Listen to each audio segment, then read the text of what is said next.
हम गांधीवादी लोग हैं, हम शांति दूत हैं। दंगाइयों को पीटा जा रहा है इसीलिए क्योंकि 2027 के चुनाव का एजेंडा सेट करना है। बाबा ने अपनी पुलिस को लगा दिया गाजीपुर बॉर्डर पर, जाके दिखाइए। ये मौलाना शायद भूल गया था कि उत्तर प्रदेश में शासन किसका है। ये लगातार बकवास कर रहा था, बरेली को जलाने के लिए कई षड्यंत्र रचे हैं, लेकिन इस बार इसने गलत पंगा ले लिया। दारुल इस्लाम की उनकी मंशा उनको जन्नत में भी पूरी नहीं होने वाली है, जहन्नुम में उससे पहले उनको जाना पड़ेगा। हम दंगे भी नहीं होने देंगे, हम कर्फ्यू भी नहीं लगने देंगे। जाम नहीं होगा, कर्फ्यू भी नहीं लगेगा, लेकिन कर्फ्यू का सबक तुम्हें ऐसा सिखा देंगे कि तुम्हारी आने वाली पीढ़ी दंगा करना भूल जाएगी। जिसकी पहचान हो रही है सबको जेल के अंदर डाला जा रहा है। दर्शकों नमस्कार, डीएनपी इंडिया में आपका स्वागत है। मैं हूं आपके साथ राहुल चौधरी। 2027 का विधानसभा चुनाव जीतना है, इसीलिए बरेली में दंगाइयों पर लठ बजाया जा रहा है। इसीलिए जो उपद्रवी हैं उनको जेल में डाला जा रहा है। यह सौहार्द बिगाड़ने की कोशिश है। हम लोग शांति प्रिय लोग हैं, हम गांधीवादी लोग हैं, हम शांति दूत हैं। हम वहां जाना चाहते हैं, लेकिन हमें जाने से रोका जा रहा है। दर्शकों, विपक्ष के नेता अब ये इस तरह की बयानबाजी करने लगे हैं। उनका यह कहना है कि 27 के लिए कोई मुद्दा नहीं है और सरकार अपनी नाकामी छुपाने के लिए वो इन दंगाइयों पर लाठीचार्ज कर रही है। दंगाइयों को पीटा जा रहा है इसीलिए क्योंकि 2027 के चुनाव का एजेंडा सेट करना है। यह कौन कह रहा है? यह कांग्रेस के सांसद इमरान मसूद कह रहे हैं। एक बार सुनिए। हम तो जाने का प्रोग्राम था, हम लोग जा रहे थे बरेली और डेलीगेशन पूरा बरेली जा रहा था और बरेली में हमें अधिकारियों से ही मिलना था कि हम डीआईजी साहब से मिलते, एडीजी साहब से मिलते। और जो हालात वहाँ के बने हुए हैं, हम लोग शांति के प्रहरी हैं। हम लोग किसी भी सूरत में नफरत को बढ़ावा देने वाले नहीं हैं। लेकिन ये जो माहौल चल रहा है, जिस तरह का माहौल बना हुआ है, उस माहौल के अंदर सब लोगों को समझना चाहिए। जब तक ये नहीं समझेंगे, ये बीजेपी सीट का एजेंडा इसी तरह से मजबूत होता रहेगा। दर्शकों, इनका कहना है कि देश में नफरत का माहौल पैदा किया जा रहा है। अब इनसे कोई सवाल पूछिए, जुम्मे की नमाज में ऐसा क्या बताया जाता है?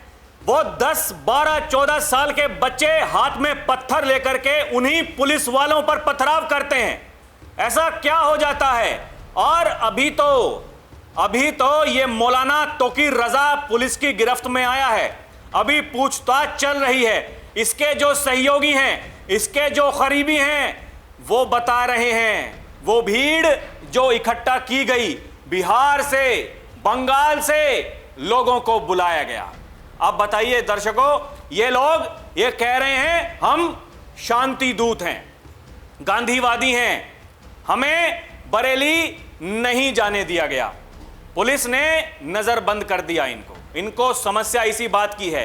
अब आप याद कीजिए, संभल में जो वो उपद्रव करने की कोशिश की गई थी, वहां दंगे भड़काने की कोशिश की गई थी, उसके बाद भी समाजवादी पार्टी के बड़े नेता, कांग्रेस पार्टी के बड़े नेता, संसद चल रही थी, संसद को छोड़ करके वहां संभल जाना चाहते थे, लेकिन बाबा ने अपनी पुलिस को लगा दिया गाजीपुर बॉर्डर पर, जाके दिखाइए। किसी को नहीं जाने दिया गया। दर्शकों, ये लोग क्या समझाने की कोशिश कर रहे हैं? ये देखिए, इमरान मसूद, दानिश अली का दावा, बरेली नहीं जाने दे रही योगी सरकार। एक तरफ पुलिस जो उपद्रवी हैं उनको लगातार गिरफ्तार कर रही है, संख्या बढ़ती जा रही है। जिसकी पहचान हो रही है सबको जेल के अंदर डाला जा रहा है। जो कार्रवाई उनके साथ में होनी चाहिए वो कार्रवाई उनके साथ में हो रही है। ये देखिए, आप ये देखिए दर्शकों, ये क्या कुछ मीडिया रिपोर्ट्स, और देखिए कुछ जो यूजर्स हैं वो इन मीडिया रिपोर्ट्स को चस्पा करते हुए बता रहे हैं कि कई बार समझाया है, बाबा अराजकता करने वालों और उनका साथ देने वालों को नहीं बख्शेंगे। तब भी ये बोटी बोटी वाले इमरान मसूद सोच रहे थे कि वो बरेली पहुंच जाएंगे। हाउस अरेस्ट हैं, अराजकता नहीं होगी मतलब नहीं होगी। अब आप देखिए ना, ये बोटी बोटी करने वाले, ये इनका बयान था, इनको जेल जाना पड़ा था उसके लिए, जो प्रधानमंत्री के लिए इन्होंने उन शब्दों का इस्तेमाल किया था। ये लोग ज्ञान बांट रहे हैं, ये लोग शांति की बात करते हैं, ये लोग कहते हैं माहौल बिगाड़ा जा रहा है, ये लोग कहते हैं कि कैसे वहां पर जो वो दंगाई हैं उनको पीटा जा रहा है। अरे तो फिर क्या करें उनके साथ में, क्या करें? पुलिस वालों को जो उनकी सुरक्षा में खड़े हैं उनको पिटने के लिए छोड़ दें। वो कौन लोग हैं जो पुलिस वालों के ऊपर पथराव करते हैं? वो कौन लोग हैं जिन्हें शांति अच्छी नहीं लगती है? वो कौन लोग हैं जो चाहते हैं कि उत्तर प्रदेश के विकास में बैरियर खड़े हों, वहां जाम लगे, कर्फ्यू लगे? लेकिन योगी आदित्यनाथ ये कहते हैं, दर्शकों, हम दंगे भी नहीं होने देंगे और हम कर्फ्यू भी नहीं लगने देंगे। जो विकास के कार्य हैं वो चलते रहेंगे। और देखिए, ये अभी आपने कांग्रेस के नेताओं के बारे में सुना दर्शकों, जो मैंने आपको बताया, ये लोग क्या कह रहे हैं। बीते कल सपा नेताओं ने पुलिस पर लगाया निर्दोषों का उत्पीड़न करने का आरोप, डीआईजी से की शिकायत। ये देखिए, बरेली बवाल के मामले में पुलिस की कार्रवाई पर सपा नेताओं ने सवाल उठाए हैं। उन्होंने पुलिस पर निर्दोषों का उत्पीड़न करने का आरोप लगाया है। इस संबंध में सपा नेताओं ने मंगलवार को डीआईजी से मुलाकात की, उनसे निष्पक्ष जांच की मांग की। निष्पक्ष जांच दर्शकों, निष्पक्ष जांच। ये देखिए, ये क्या है? ये केवल तुष्टीकरण की राजनीति है, इसके अलावा और कुछ नहीं है, ऐसा कहते हैं योगी आदित्यनाथ। ये वही लोग हैं जो पीडीए के नाम पर इस देश के सामाजिक ताने बाने को छिन्न भिन्न करना चाहते हैं। ये देखिए दर्शकों, ये मीडिया रिपोर्ट बताती है बरेली बवाल में एक और नया खुलासा। बिहार और बंगाल से भी आए थे बवाली, यहां ठहरे थे। अब तक 73 आरोपी गिरफ्तार किए गए हैं। ये मीडिया में खबरें कैसे छप रही हैं? कोई पूछने वाला हो तो पूछे। ये देखिए, पुलिस और खुफिया अमले ने पहले ही अंदेशा जताया था कि बरेली में उपद्रवी दूसरे जिलों और राज्य से भी आए थे। इसकी तस्दीक उपद्रवियों की गिरफ्तारी के बाद हो गई है। कोतवाली पुलिस ने मंगलवार को कुल 14 उपद्रवी गिरफ्तार किए। इनमें से 2 उपद्रवी बिहार के रहने वाले हैं। इनमें हरमेन रजा और नेमतुल्ला बिहार के जिला पूर्णिया के निवासी हैं। एसपी सिटी ने बताया कि वो 9 महला मस्जिद में ही रह रहे थे। उपद्रव करने के बाद दोनों बिहार भागने की फिराक में थे, तभी कोतवाली पुलिस ने उन्हें गिरफ्तार कर लिया। इनके अलावा सोमवार को जेल भेजे गए 2 आरोपी बिहार और पश्चिम बंगाल के निवासी थे। अब आप बताइए दर्शकों, ये क्या करने की तैयारी थी? बरेली में ये लोग क्या करना चाहते थे? ये पूरे उत्तर प्रदेश को और देश को क्या संदेश देना चाहते थे? इसीलिए योगी आदित्यनाथ ये कहते हैं, ये वही उत्तर प्रदेश है जो पहले बीमारू था, दंगाइयों की आवभगत होती थी और पेशेवर अपराधी माफियाओं के सामने सत्ता सैल्यूट करती थी। एक बार सुनिए बाबा क्या कह रहे हैं। ये उत्तर प्रदेश वही है जो पहले बीमारू था। बीमारू था नहीं, बीमारू बना दिया गया था। बीमारू मानसिकता वालों ने इसको बीमारू बना दिया था। ये बीमारू मानसिकता वही है जो परिवारवाद और जातिवाद है। ये बीमारू मानसिकता है और इसी बीमारू मानसिकता ने उत्तर प्रदेश को बीमारू बना दिया था। परिणाम क्या था?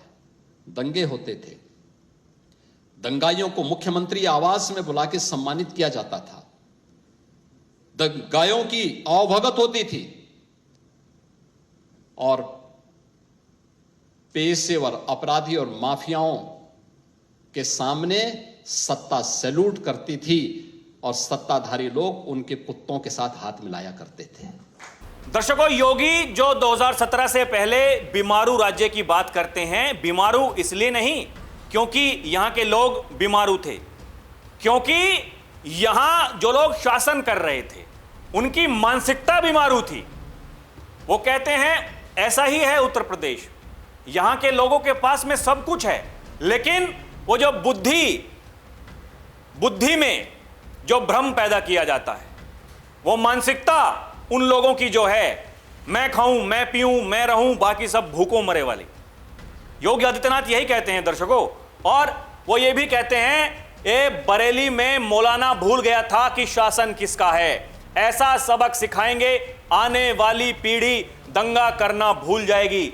जैसा कहा योगी ने, कार्यक्रम भी वैसा ही चल रहा है। एक बार सुनिए बाबा ने क्या कहा था। अब उत्पातियों और उपद्रवियों को पता लगेगा कि 7 पीढ़ियां याद आएंगी उनको, क्योंकि कभी कभी बुरी आदतें जाती नहीं लोगों की, तो उसके लिए उनकी डेंटिंग पेंटिंग करवानी पड़ती है कायदे से, जिससे उनकी बुरी आदतों को हम ठीक कर सकें। और यही डेंटिंग पेंटिंग आपने देखा होगा कल बरेली के अंदर, हो मौलाना भूल गया कि शासन किसका है। वो ये मानता था धमकी देंगे और हम जबरदस्ती जाम कर देंगे। हमने कहा जाम नहीं होगा, कर्फ्यू भी नहीं लगेगा, लेकिन कर्फ्यू का सबक तुम्हें ऐसा सिखा देंगे कि तुम्हारी आने वाली पीढ़ी दंगा करना भूल जाएगी। दर्शकों, जब कानून का राज स्थापित होता है तो क्या होता है? फिर ये होता है। यूपी में दंगों की संख्या 0, महिलाओं के खिलाफ अपराध में कमी, योगी राज में 25% घट गया क्राइम रेट। योगी राज में महिला हिंसा में आई कमी, 2023 में नहीं हुआ कोई सांप्रदायिक दंगा, एनसीआरबी की रिपोर्ट। इस रिपोर्ट में बताया गया है अपराधियों के खिलाफ मुख्यमंत्री योगी आदित्यनाथ की जीरो टॉलरेंस नीति का असर अब जमीन पर भी दिखने लगा है। एनसीआरबी की ताजा रिपोर्ट के मुताबिक प्रदेश में अपराधों की संख्या में 25% की गिरावट आई है। महिलाओं के खिलाफ अपराध भी घटे हैं और प्रदेश में दंगों की संख्या 0 है। वही तो योगी कहते हैं, हम दंगे भी नहीं होने देंगे, हम कर्फ्यू भी नहीं लगने देंगे। क्योंकि ये लोग क्या करते थे? ये लोग वही करते थे, एक जनपद एक माफिया देते थे। दंगाइयों को इतनी पावर दी जाती थी कि वो समानांतर सरकार चला सकें हर जिले में। और पहले तो दर्शकों बताया जाता है, जो बुजुर्ग लोग हैं वो बताते हैं, जब जाते थे थानों में शिकायत दर्ज कराने के लिए तो उन्हें वापस भेज दिया जाता था, जाइए कुछ नहीं होगा। आज कार्रवाई हो रही है और उसका नतीजा ये है, ये परिणाम है। दर्शकों, ये कैसे होता है? ये ऐसे होता है जब बाबा का यमराज अपना काम करता है। बाबा कहते हैं ना, अगर कोई बहन बेटियों की सुरक्षा में सेंध लगाने की कोशिश करेगा, व्यापारियों की सुरक्षा के साथ खिलवाड़ करेगा, तो अगले चौराहे पर यमराज उसका इंतजार कर रहा होगा। और बाबा का यमराज क्या करता है? बाबा का यमराज यही करता है, ऑपरेशन लंगड़ा करता है और लंगड़ा कर देता है अपराधी को। ये देखिए, ये ग्रेटर नोएडा की खबर, यहाँ चाकू से हमला करने वाले बदमाशों की दादरी पुलिस से मुठभेड़ में पुलिस की गोली लगने से 2 बदमाश हुए घायल, 2 तमंचे, जिंदा कारतूस, घटना में प्रयुक्त सर्जिकल ब्लेड बरामद हुए हैं। ये देखिए, हमले के मुख्य आरोपी विनोद सहित 3 आरोपी गिरफ्तार। आरोपी है, वो किसी भी धर्म का हो, वो किसी भी जाति का हो, किसी को बख्शा नहीं जाएगा। जीरो टॉलरेंस नीति यही है। और ये देखिए, एक और खबर है दर्शकों, ये हापुड़ से है। हाफिजपुर पुलिस की बदमाशों से मुठभेड़, चेकिंग के दौरान थाना हाफिजपुर पुलिस को मिली बड़ी कामयाबी, जवाबी फायरिंग में 2 घायल, 3 बदमाश गिरफ्तार। कब्जे से अवैध तमंचा, चोरी करने के उपकरण और i20 कार बरामद। पुलिस आरोपियों के आपराधिक इतिहास की जानकारी में जुटी है। कार्यक्रम चल रहा है, बाबा का यमराज अपना काम कर रहा है। और ये देखिए, संभल में पुलिस और 25,000 के इनामी बदमाश के बीच मुठभेड़। इनामी बदमाश अरशद कुरैशी उर्फ कालिया से पुलिस की मुठभेड़। बदमाश को पैर में गोली लगने के बाद गिरफ्तार किया गया। बदमाश पर 25,000 का इनाम घोषित था। ये देखिए, और वही जो कहता है आरोपी, अब गलती हो गई, आइंदा कोई गलती नहीं होगी, अगर फिर गलती हुई तो मुझे जान से मार दीजिएगा। ये देखिए दर्शकों, यही परिणाम है। जब बाबा का यमराज काम करता है तो फिर ऐसे ही होता है। और दर्शकों, बरेली में जो कुछ हुआ उसके बाद में अब जैसे जैसे खुलासे हो रहे हैं वैसे वैसे पुलिस प्रशासन अपनी कार्रवाई भी कर रहा है। और उसी के तहत देखिए, बरेली उपद्रव मामला, प्रशासन के निशाने पर सपा नेता, तोकीर के करीबी सपा पार्षद पर 1.12 करोड़ का जुर्माना लगा दिया गया है।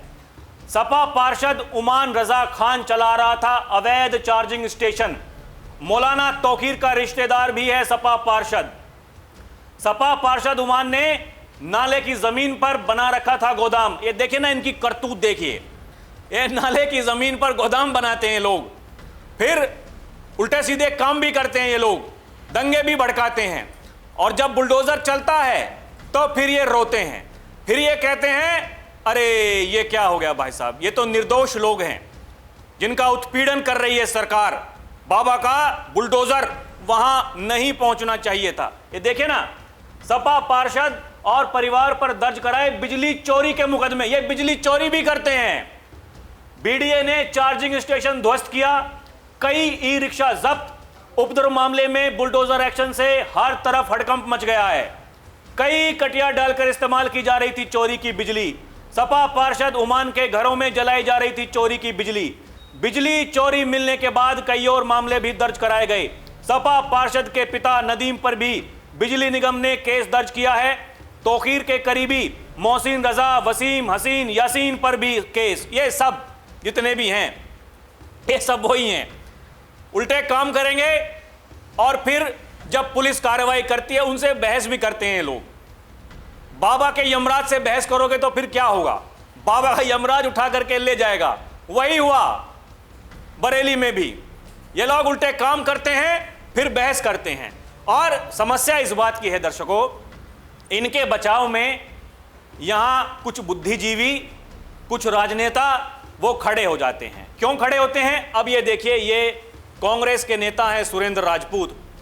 एक इनका कहना है ये अतीक अहमद, अशरफ, अस्पताल के बाहर उनको गोली मार दी गई, मुख्तार अंसारी की जेल में रहस्यमय परिस्थितियों में मौत हो गई, इनकी जांच होनी चाहिए। ये क्या हो रहा है, बरेली में क्यों पीटा जा रहा है, ये सुनिए ना, ये क्या कह रहे हैं भाई साहब, सुनिए। देखिए, इसकी जांच होनी चाहिए। जिस तरीके से जेल में मुख्तार अंसारी की मृत्यु हुई है वो निश्चित तौर पर एक बड़े सवाल खड़े कर रही है।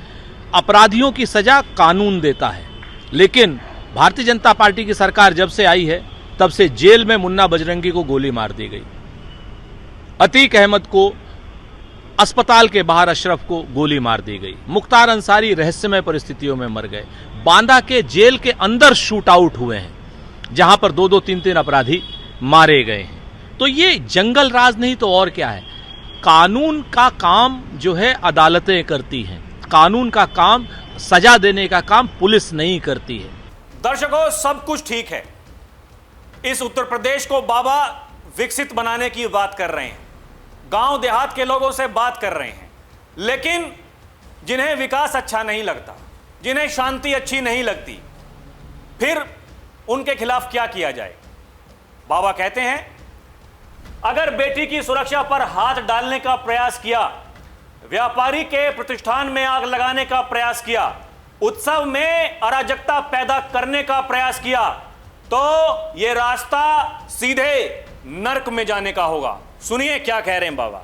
डबल इंजन की सरकार है, अगर बेटी की सुरक्षा पे हाथ डालने का प्रयास किया, व्यापारी के प्रतिष्ठान में आग लगाने का प्रयास किया, उत्साह और उमंग के उत्सव में कहीं पर अगर अराजकता पैदा करने का और उपद्रव पैदा करने का कुत्सित प्रयास किया, तो मान करके चलिए कि ये रास्ता उनका सीधे नरक में जाने का होगा, सीधे नरक में। और दर्शकों, बाबा ये भी कहते हैं कि कुछ लोगों को शांति अच्छी नहीं लगती, जब भी कोई हिंदू पर्व और त्योहार आता है उनको गर्मी आने लगती है, और उनकी गर्मी को शांत करने के लिए हमें डेंटिंग पेंटिंग का इस्तेमाल करना पड़ता है। सुनिए कैसे होती है डेंटिंग पेंटिंग, बता रहे हैं बाबा। कुछ लोग हैं जिनको शांति अच्छी नहीं लगती, कल्याण अच्छा नहीं लगता, कल्याण अच्छा नहीं लगता। जब भी कोई हिंदू पर्व और त्योहार आता है उनको गर्मी आने लगती है और उनकी गर्मी को शांत करने के लिए हमें डेंटिंग पेंटिंग का सहारा लेना पड़ता है। अब दर्शकों, ये जो कार्रवाई बाबा का यमराज कर रहा है बरेली में, देखिए सोशल मीडिया पर कुछ यूजर्स हैं जो मजे ले रहे हैं, एकदम बेमिसाल तरीके से मजे ले रहे हैं वो लोग। ये देखिए ना, एक यूजर हैं, वो लिखती हैं, डांडिया तो हर साल खूब खेला जाता है, इस बार बरेली पुलिस का डांडिया बड़ा फेमस हुआ है। डांडिया समारोह के समापन का वीडियो खास आपके लिए। वीडियो ये शेयर किया है दर्शकों, और यहां बताया जा रहा है कैसे डांडिया खेला जा रहा है बरेली में, क्योंकि शांति इन्हें पसंद नहीं है। एक तरफ डांडिया चल रहा है, नवरात्र चल रहे हैं, वहां सब कुछ शांति जैसे होनी चाहिए ऐसे कार्यक्रम वहां चल रहा है, लेकिन ये लोग हैं, ये नमाज पढ़ने के लिए जाते हैं मस्जिद में, पता नहीं कौन इनके कान में क्या फूंकता है, बाहर आकर के पथराव करते हैं, आगजनी करते हैं, तो फिर एक डांडिया का कार्यक्रम इनके ऊपर भी होता है। वो जो आप देख रहे हैं विजुअल्स में वही है दर्शकों। ये देखिए, ये यूजर लिखती हैं कि एक बार दंगा करके तो देखिए बाबा के उत्तर प्रदेश में यूपी पुलिस द्वारा ऑन डिमांड उपलब्ध करवाई जा रही है फ्री फुल बॉडी मसाज सेवा, उसका लाभ उठाने आज ही बरेली कैंप कार्यालय पहुंच के पंजीकरण करवाएं। ये देखिए कैसे बॉडी मसाज हुई है, देखिए तो।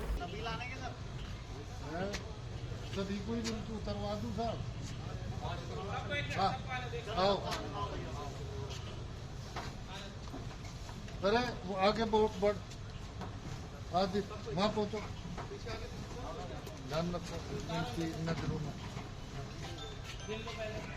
दर्शकों, कार्रवाई लगातार जारी है, एनकाउंटर पर एनकाउंटर किए जा रहे हैं।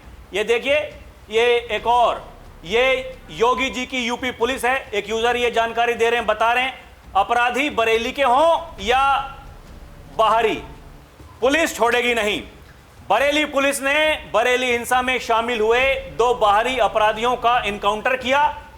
शाहजहांपुर के इदरीस और इकबाल का एनकाउंटर। इदरीस पर 20 और इकबाल पर 17 मुकदमे दर्ज हैं। ये जो मौलाना है तौकीर, इसकी ये देखिए जो मार्केट है बड़ी सी, बताया जा रहा है कई करोड़ रुपए ये कमाता था वहां से। बरेली में तौकीर रजा की मार्केट पर भी चलेगा बुलडोजर। बुलडोजर चलाने के लिए मार्केट की दुकानों को खाली कराया गया है। यानी इसके लिए जो बाबा ने कहा, ये मौलाना शायद भूल गया था कि उत्तर प्रदेश में शासन किसका है। ये लगातार बकवास कर रहा था, लगातार बकवास कर रहा था। इसने पहले भी बरेली को जलाने के लिए कई षड्यंत्र रचे हैं, लेकिन इस बार इसने गलत पंगा ले लिया। और इसलिए योगी कहते हैं ये लोग तालिबानी व्यवस्था पर विश्वास करते हैं। मैं उनसे कहना चाहता हूं, तालिबानी व्यवस्था और दारुल इस्लाम की उनकी मंशा जन्नत में भी पूरी नहीं होने वाली है। एक बार सुनिए क्या कह रहे हैं बाबा। कुछ लोगों को विकास अच्छा नहीं लगता, वे लोग तालिबानी व्यवस्था पे विश्वास करते हैं। वे लोग आज भी दारुल इस्लाम में विश्वास करते हैं। आज भी मैं उनसे कहना चाहता हूं कि तालिबानी व्यवस्था और यह दारुल इस्लाम की उनकी मंशा उनको जन्नत में भी पूरी नहीं होने वाली है, जहन्नुम में उससे पहले उनको जाना पड़ेगा। दर्शकों, योगी आदित्यनाथ ये भी कहते हैं जो लोग आई लव मोहम्मद कहकर अव्यवस्था, आगजनी और तोड़फोड़ का सहारा ले रहे हैं, उन्हें मालूम है ये शारदीय नवरात्रि है। चंड मुंड बनकर कार्य करोगे तो मां भगवती कभी बर्दाश्त करने वाली नहीं है। एक बार सुनिए बाबा क्या कह रहे हैं ऐसे चंड मुंडों के लिए। आई लव मोहम्मद कह करके अव्यवस्था और आगजनी तोड़फोड़ का सहारा ले रहे हैं। उन्हें मालूम है ये शारदीय नवरात्रि है, विजयादशमी का पर्व है, और शारदीय नवरात्रि को अगर अव्यवस्था पैदा करोगे, चंड मुंड बनकर के कार्य करोगे तो मां भगवती कभी बर्दाश्त नहीं करने वाली है। तो दर्शकों, सवाल यही है, अपराधी अपराधी है, वो किसी धर्म का हो वो किसी जाति का हो। अगर दंगे कराने का दुस्साहस करोगे तो फिर ऐसी कार्रवाई होगी कि आने वाली पीढ़ियां भी याद करेंगी। वो कहेंगी ये हमारे वाले क्या करके गए हैं, किया उन्होंने था, भुगतना हमें पड़ रहा है। और अगर वहां पर कार्रवाई हो रही है, वो जो दंगाई उन्होंने वहां पर वो असामाजिक कृत्य करने का दुस्साहस किया, उनके ऊपर अगर लठ बज रहा है तो फिर वो सहानुभूति जताने वाले नेता वहां जाकर के माहौल खराब क्यों करना चाहते हैं? बताइए, ऐसी क्या दिक्कत है? अरे भाई साहब, कुछ दिनों बाद चले जाना। आप तो कह रहे हैं विधानसभा का चुनाव है, उसके लिए ये सब कुछ किया जा रहा है। चुनाव आएंगे, मौका मिलेगा, जाइएगा, भाषण दीजिएगा, मौका मिलेगा। लेकिन ये अभी केवल सुर्खियों में आने के लिए, ये बताने के लिए कि हम आपकी पैरवी कर रहे हैं। देखिए, हम आपके साथ में खड़े हैं। आप गलती भी करोगे तब भी हम आपके साथ में खड़े रहेंगे। दर्शकों, ऐसे लोगों की मानसिकता के बारे में आप क्या कहना चाहेंगे और इनके साथ में क्या होना चाहिए? आप हमें कमेंट करके जरूर बताइएगा। अभी के लिए इतना ही। आप देखते रहें DNP इंडिया, हर खबर भरोसे के साथ। नमस्कार, जय हिंद।